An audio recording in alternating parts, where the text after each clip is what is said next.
Hello people, it's your boy J to the LOADED. I'm a content creator, stand-up comedian, event organizer, and event MC. And today I will be talking to us, giving us some tips, especially to my to-be couple who are, of course, I hope they are my clients. And of course, my fans who plan to get married. I must not necessarily MC the wedding, but I really wish that you would call me to MC your wedding. I'm good. News around town says I'm really good. Yeah. Anyway, so I want to give you some tips to help you escape having an elaborately and sophisticatedly boring wedding reception. Now you can have an extraordinary decor, everything glamorous, the food, everything is on point, but then your wedding still turns out to be boring. That is why I said an elaborately and sophisticatedly but boring wedding. Yeah, so there are a few things that I want to share with you to help you overcome that. First of all, what I need for you to understand as the event organizer, that is the couple, what you should understand is that wedding reception is all about creating unforgettable moments. Don't get that out of your mind.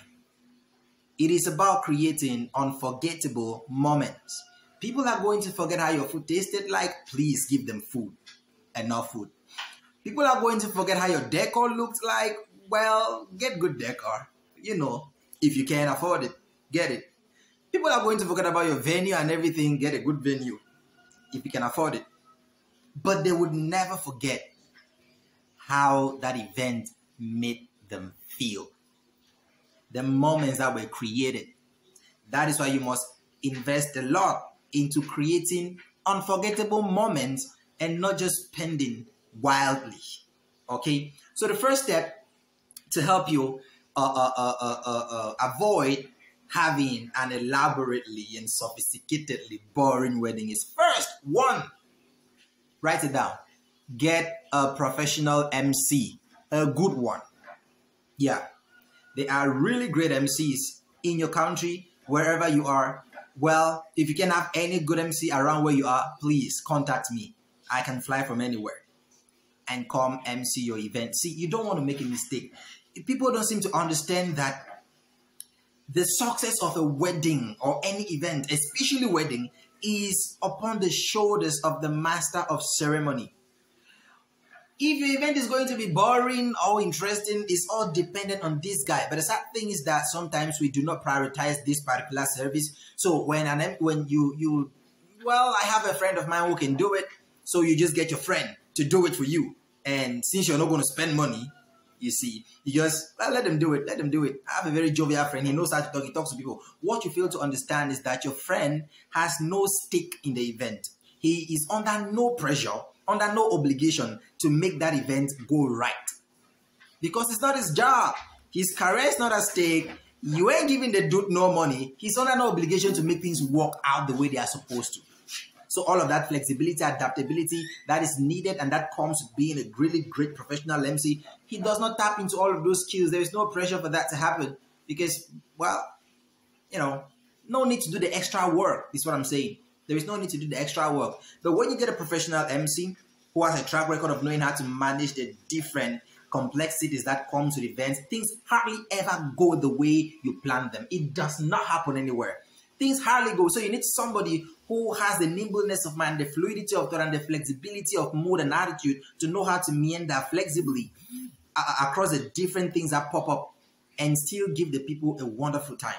You need a professional because a professional has his career at stake. He is definitely hoping that somebody in that hall is going to see how great he is doing and book him for another wedding. So his career is at stake and you've paid him money. You have given him money.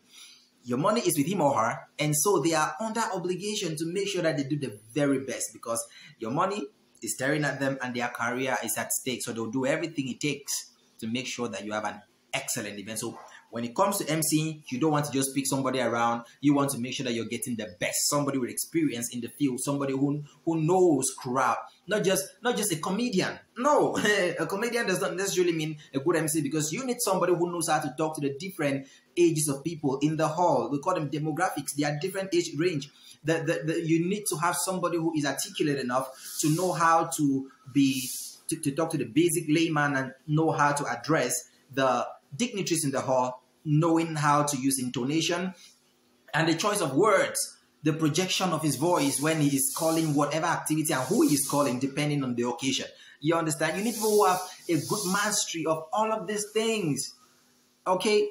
The delegate and governors cannot be, top dignitaries cannot be at your event and your MC is shouting at them and just speaking lay grammar. No. You need somebody who can blend into the different words. Okay? So when they charge you, please pay. Pay. Don't go and look for something cheaper. Pay them well. Because a good MC, no matter how much you give, I normally tell people that if you want me to make back the 500,000 francs that I charge you, if you want me to make it back during the event and give you, I can make it and give it back to you. Oh, yes, I can. There are 10,000 ways to raise money for you. So pay them. Make sure you pay them. All right, number 2. Yay, get a good DJ. Oh, yeah. You need to get a good DJ, man. A guy who knows the mood. He studies the demographics like the MC does, knows the age range of people and knows what kind of music to play, ranging from the contemporary music to old-timers to the traditional songs to everything. He knows where to put the right music that gets people nodding and, vibe into it, vibe into the occasion. They don't forget those memories. They do not. Don't forget, it's about creating unforgettable memories. Don't forget that. Number 3, don't be boring.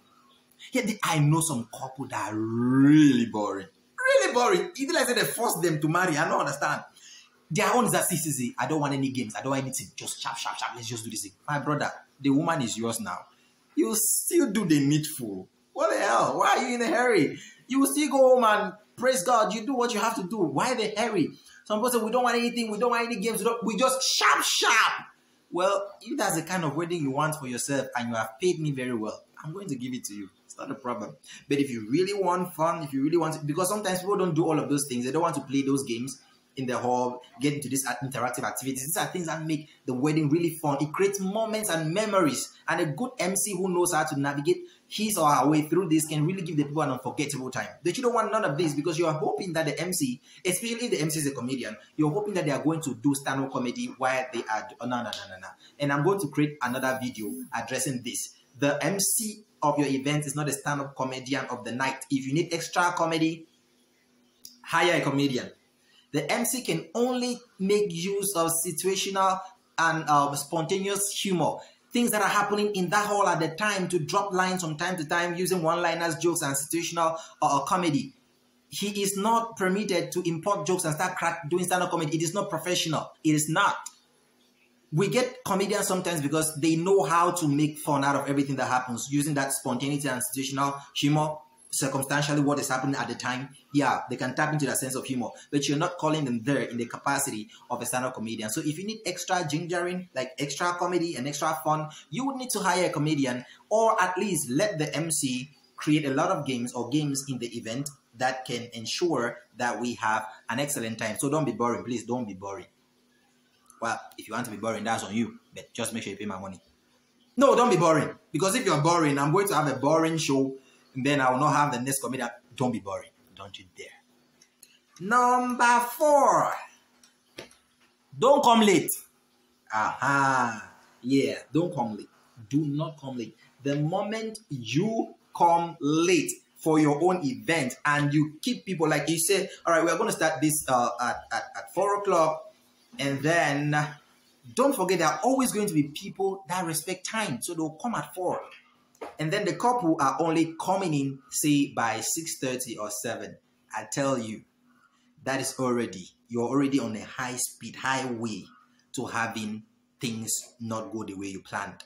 Because you are starting at 7 instead of 6. It changes, instead of 4, it changes the entire program. Like the entire program has been altered. Because when we were supposed to eat, we are not going to eat. A lot of activities that we're supposed to have, we are not going to have, especially in African settings. your uncles and the in-laws are going to call the MC and say, hey, young man, listen, I understand that you're doing your job, but what I'm trying to tell you is that people are hungry. People need to give their gifts. People need to go. Some of us are traveling very fast. Some of us are living in Yaoundé. Some of us are living in Manfi. Some of us are going back to Benuguri, Kafancha, Biokuta. Some of us are going back to Atlanta, Georgia. All of those things, it really tampers with the program. And even you, the couple, you would compromise a lot of activities and be like, okay, let's just give the people what they want. And people are complaining, people are grumbling, people are leaving. So let's wrap it up. And then you're tired, you're exhausted. And I'm not fulfilled because I charge really good money. I want to do my work well and make sure that you had an unforgettable time. If you're not satisfied, I'll go home with the money, but I feel guilty because I feel like I've not done the job. It's not just about the money. I want to make sure that you had a great time.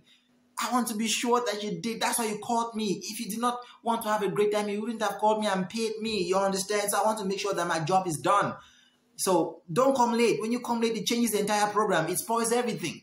The things that are supposed to be in the middle, will bring them to the front. The ones that are supposed to be in front, will bring them at the back. We cut down a lot of things. You don't want to do that. Try to keep the time. If you know that you will not be there early, don't tell people to come at 4. Okay? You get that? Don't tell them to come at 4. And the last tip. This one is really not important, but it's very vital. What makes a wedding really great is not about having a very huge population of people.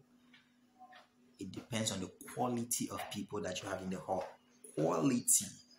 If you have a hall full of your friends that have the energy, the vibe, they're going to vibe to everything and dance to everything and scream at everything.